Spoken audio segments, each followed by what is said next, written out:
अस्सलाम वालेकुम, आप देख रहे हैं अनीक नाजी ऑफिशियल यूट्यूब पर। आज 27 सितंबर 2020 और सच्ची बात है कि नवाज शरीफ की एपीसी से जो तकरीर है अभी तक उसी की गूंज बाकी है और उसके बाद उसके जो आफ्टर इफेक्ट्स हम देख रहे हैं वही नज़ारा है।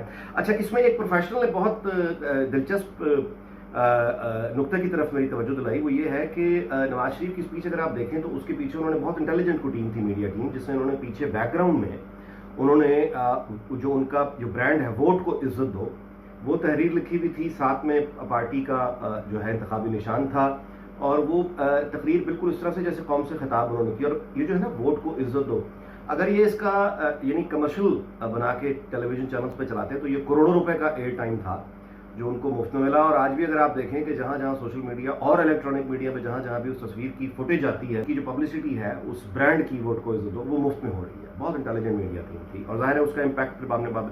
अच्छा, दूसरी जाने वासिफ जरदारी साहब की जो है वो उतनी ही कमजोर अगर आप देखें, यानी बिलावल भुट्टो जरदारी वैसे तो नौजवान है लेकिन मीडिया टीम इतनी नालायक है उनकी कि अगर आप देखें तो खुद आसिफ अली जरदारी जो है वो उन्होंने बिल्कुल एक बेमानी सी अपनी तरफ से बड़ा उन्होंने फिलोसफर साबित करने के लिए कोई स्टडी में बिठा दिया पीछे किताबें, लेकिन कैमरा का एंगल भी ठीक नहीं था और कुछ यानी वो बिल्कुल एक बेअसर जो है वो लग रहे थे। और जाहिर है कि ये अपनी मीडिया टीम से कंसल्ट करें बिलावल। आगे चलें जी। उसके बाद जो हमने कुछ अफसोसनाक तमाशे देखे, मिसाल के तौर पे फौज की जानिब से बाकायदा बयान जारी किया गया कि जनाब हमारा सियासत से कोई लेना देना नहीं है, लेकिन क्या करेंगे, खुद जाहिर है कि एक साबिक जनरल साहब बैठ के इसी पिछले वीक में एक शो में उन्होंने बैठ के बड़े फ़ख्र से कहा कि आज अगर आप पोलिंग करवा दें, ओपिनियन कोई सर्वे करवा ले लोगों में, तो सबसे मकबूल सियासी जमात वो पाकिस्तान की फौज है। 85% वोट उनके साथ हैं। अब ये खुद जनरल साहब अगर कहें, जबकि इदारे की तरफ से ऑफिशियल इंस्ट्रक्शंस ये हों, तो आदमी कहाँ जाए। एक और लेफ्टिनेंट जनरल साहब सामने आए और उन्होंने बहुत पते की बात की, संजीदा। उन्होंने कहा कि इस वक्त पाकिस्तान में हर इदारा कंट्रोवर्शियल हो चुका है, जिसमें खुद फौज शामिल है, जुडिशरी शामिल है, इलेक्शन कमीशन शामिल है और ये सारे इदारे जो हैं एक दूसरे के साथ सीन फंसा कर बैठे हैं और पाकिस्तान इस तरह आगे नहीं चल सकता। अच्छा, जब एक सीनियर आर्मी ऑफिसर, अच्छा ये बहुत 20-25 साल पहले रिटायर नहीं हुए फौज से, जब इस तरह की गुफ्तगू करता है तो जाहिर है कि वो अकेला नहीं होता, उसका एक हल्का अहबाब होता है जिसमें प्रयास ये किया जा सकता है कि सीनियर लेवल की मिलिट्री लीडरशिप होगी। तो ये बड़ी खुशाइंद बात है कि वहाँ ये सोच परवान चढ़ रही है कि एक दूसरे के साथ सीन फंसा के हम आगे नहीं बढ़ सकते। अब जरा सूरत हाल मैं बहुत तफसील में नहीं जाता, हल्का सा मैं आपको बता देता हूँ कि लाइन ऑफ एक्चुअल कंट्रोल जो इंडिया और चीन के माबैन यानी एक यूँ समझें आरजी सरहद, उस पर जो जंग हो रही है, झड़पें आपके सामने हैं, लाइन ऑफ कंट्रोल हमारी तरफ से है। इंडिया ने उसका स्टेटस चेंज किया है। इंडिया ने जो स्टेटस चेंज किया है, ये चीन और इंडिया जो कॉन्फ्लिक्ट है ये वहाँ से आया हुआ है।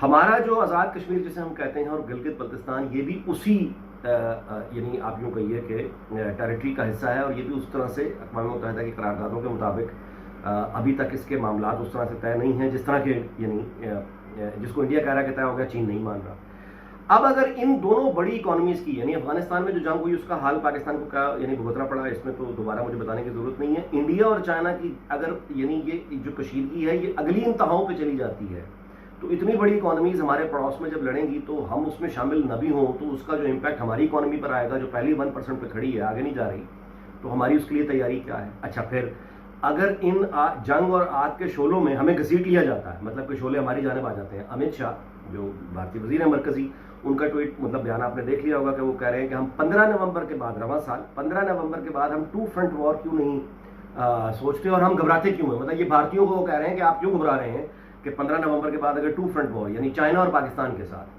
तो इसका मतलब है दिल्ली में ये सोच मौजूद है कि चाइना के आगे अगर ह्यूमिलिएशन हो गई उन्हें तो वो कहीं ना कहीं अपना जो फेस सेविंग के लिए पाकिस्तान की तरफ आ सकते हैं कि उन्होंने कुछ हासिल भी किया। फारूक अब्दुल्ला जो कि वज़ीर आला हैं साबिक, उनका ये बयान सामने आ गया है ना कि वो कह रहे हैं कि कश्मीरी जो हैं इस वक्त वो भारतीय फौज से बचने के लिए चीन की तरफ देख रहे हैं, बेहतर है कि चीन आके कश्मीर पे कब्जा कर ले। अच्छा, अब इस पे भी 2 नुक्ते नज़र है। भारत में बहुत शोर मचा हुआ है इस पर, बीजेपी ने बड़ा सख्त रद्द-ए-अमल इस पर दिया है। इस पर भी 2 नुक्ते नज़र है खुद भारत में। एक ये है कि ये फारूक अब्दुल्ला जो हैं, ये जो उन्होंने चीन को दावत दी है कि आप आ जाएं हमारी जान छुड़ाएं इंडिया से, ये एक डेस्परेट आदमी की एक ऐसी बात है जिसको संजीदगी से नहीं लेना चाहिए। लेकिन दूसरा नुक्ता नज़र खुद भारत में ये है कि फारूक अब्दुल्ला ने ये बात बिलावजह नहीं की। ये कोई चीनी पैगाम है या ये कोई इस तरह की बनते बिगड़ते नक्शे हैं जहाँ पर ये ऐन मुमकिन है। अब आप मुझे बताइए कि एक जानिब इंडिया चीन का ये बढ़ता हुआ कॉन्फ्लिक्ट है जिसमें पाकिस्तान ऑटोमेटिक पार्टी है क्योंकि कश्मीर और बल्तिस्तान हमारे पास है, तो इसमें अगर हमें घसीट किया जाता है और यहाँ पे क्या चल रहा है, यहाँ मामला ये है कि शहबाज शरीफ जेल गए हैं या नहीं गए, यहाँ मामला ये है कि इख्तियार कहाँ है, इख्तिदार कहाँ है। یہاں پہ ایک طرف یعنی پاک فوج ہمیں کہتی ہے کہ ہمارا سیاست سے لینا دینا کوئی نہیں ہے، لیکن ان کے سابق جو جنرلز ہیں ان کے اپرووڈ وہ آ کے بتاتے ہیں کہ نہیں جی ہمارا تو بالکل کھلا لینا دینا ہے سیاسی جماعتوں کی جانب سے جو اپنی یہ واقعات کی تفصیلات. یہ بالکل ایسے جیسے موٹر وے پہ حادثہ ہوا اور اتھارٹیز کا جو ہے جھگڑا یہ ہو گیا کہ یہ حدود کس کی ہے، یہ موٹر وے پولیس کی ذمہ داری ہے، یہ پنجاب پولیس کی ذمہ داری ہے، یہ نیشنل ہائی وے کی ذمہ داری کس کی ہے. تو یہی یعنی اس وقت آپ سمجھ لیں کہ اکانومی کو ہم نے کیا بہتر کرنا. ایک پان کا کھوکا نہیں چلتا اگر فائرنگ ہو رہی ہو بازار میں. تو آپ مجھے یہ بتا دیجئے کہ ارد گرد ہمارے یہ حالات بن رہے ہیں. ایران کے ساتھ کوئی ایڈونچر ہو سکتا ہے، یعنی ٹرمپ صرف 5 ہفتے بھی مشکل سے رہ گئے صدارتی انتخاب میں. افغانستان میں ان کے مسائل جو ہیں وہ ایسا کلیئر کٹ کوئی ایسی انڈرسٹینڈنگ ابھی تک ہمارے سامنے نہیں آ پائی. وہاں بھی معاملات بن بھی رہے ہیں، بگڑ بھی رہے ہیں. تو اس کی فرسٹریشن جو ہے وہ بھی کوئی نیا گل کھلا سکتی ہے.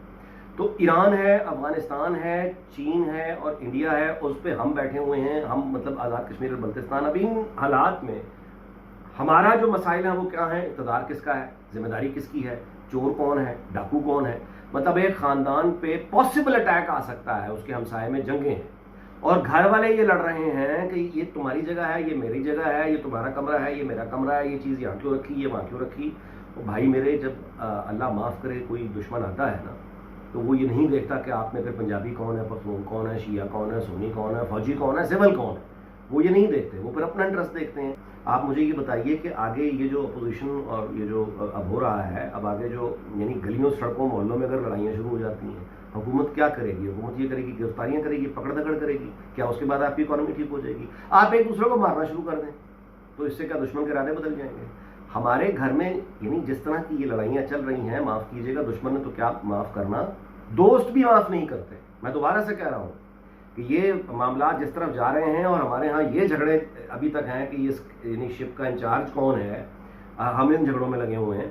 تو اس طرح کے معاملات جب آ جائیں اور خدا نخواستہ یعنی معاملات ہاتھوں سے نکل جائیں تو دشمن نے تو خیر کیا چھوڑنا، دوست بھی آ کے اپنا حصہ لے لے گا. میں جو سلامتی کے ذمہ دار ادارے ہیں جہاں تک میری پہنچ ہے گفتگو، میں نے ان سے یہ اپنے طور پہ سوال پوچھنے کے لیے جن لوگوں سے رابطہ کیا، مجھے اطمینان یہ سن کے تو ضرور ہوا کہ یہ وہاں پہ سوچ پائی جا رہی ہے. مطلب وہ خود بھی حیران ہے کہ ان کو یہ کنسرن ہے کہ گلگت بلتستان یا کشمیر کا کوئی ایسا حال ہی نہ آ جائے کہ ہم رونے کے قابل بھی نہ رہیں اور ہمارے ہاتھ سے بھی سب کچھ چلا جائے. اگین میں یہی کہہ رہا ہوں، دوبارہ سے کہوں گا کہ دشمن ہی نہیں ہوتا، دوست بھی بعض اوقات آپ کی حفاظت کی ذمہ داری اٹھا کر آگے بڑھ سکتا ہے. تو پھر آپ کیا کریں گے؟ یہاں پہ تو یہ جھگڑا ہے کہ انچارج کون ہے، اور اس کے بعد خدا نخواستہ اس طرح کا کوئی سانحہ ہو گیا تو پھر یہی چلتا رہے گا. یہ کہیں گے ان کی وجہ سے ہوا ہے، وہ کہیں گے ان کی وجہ سے ہوا ہے. تو ان تمام کرائسس قوموں پہ آتے ہیں چلے جاتے ہیں.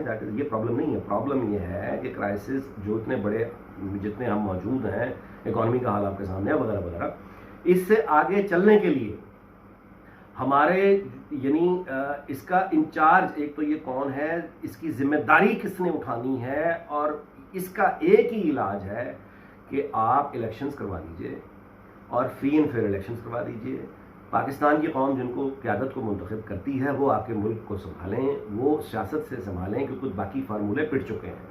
اور اگر آپ اب بھی ضد کر رہے ہیں کہ نہیں ہمیں یہی چوچوں کا مربع چلانا ہے، تو پھر وہ چوچوں کا مربع چلانے کے لیے بھی آپ کو پھر ری انفورس کرنا پڑے گا اپنا ریٹ اور ثابت کرنا پڑے گا کہ آپ اسٹیبلٹی دے سکتے ہیں. آپ لوگوں کو گرفتار کر کے، پکڑ دکڑ کر کے، کرفیو نافذ کر کے، پولیس ایکٹیو کر کے اسٹیبلٹی نہیں لا سکتے. یعنی اکانومی والی جو اسٹیبلٹی ہے وہ یہ پکڑ دھکڑ سے نہیں آتی. اور اگر اکانومی آپ کی ٹھیک نہیں ہے، فاٹا ہمیں گھور رہا ہے اور اس طرح کے جو شعلے بھڑک رہے ہیں، اس میں پھر یعنی یہ نہ ہو کہ ہماری یعنی سیاسی قیادت ہے یا دوسری جو بیوروکریسی کی قیادت کہنا پڑتا ہے انہیں بھی، وہ ہے یہ نہ ہو کہ یہ جس مل کر فائنلی بیٹھے ہیں کہ اچھا ٹھیک ہے اب ہم طے کرتے ہیں، مشکل آ گئی ہے، تو پھر وقت ان کے ہاتھ سے سب کے ہاتھ سے نکل چکا ہو. ہم تو یہی جھگڑ رہے ہوں گے کون جیل گیا کون نہیں گیا. خدا نخواستہ کو سانحہ ہو جاتا ہے تو آپ کے خیال میں کیا ہوگا؟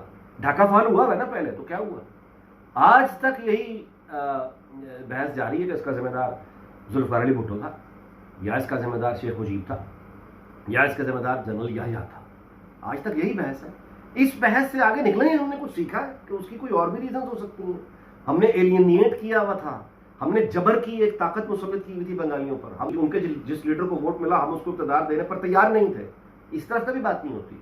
سیدھی بات یہی ہے کہ یحییٰ ذمہ دار تھا، ذوالفقار علی بھٹو ذمہ دار تھا، اور اس کے علاوہ کوئی سبق نہیں سیکھا. اللہ نہ کرے کل کو ایسی بات ہو جاتی ہے یہاں پہ بھی یہی بحثیں چلتی رہیں گی، اور اس طرح کی بحثیں کرنے والی قومیں جو آنکھیں کھولنے کو تیار نہیں ہیں، تاریخ میں پھر بڑی بری ہوتی ہے ایسی قوموں کے ساتھ. میں امید کرتا ہوں بلکہ جو تو میں نے آپ کو خبر بھی بتائی ہے نا کہ یہ جو کنسرنز میں آپ کو بتا رہا ہوں یہ متعلقہ لوگوں کو علم میں ہے، لیکن یہ ہے کہ متعلقہ لوگوں کے علم میں ہونا کافی نہیں ہوتا، کچھ آگے کر کے بھی دکھانا ہوتا ہے. کیا وہ ہوگا؟ اس کے منتظر آپ بھی رہیے، میں بھی رہوں، اور دیکھتے ہیں پھر کیا ہوتا ہے. دیکھتے رہیے انیک نازیہ آفیشیل ویڈیو.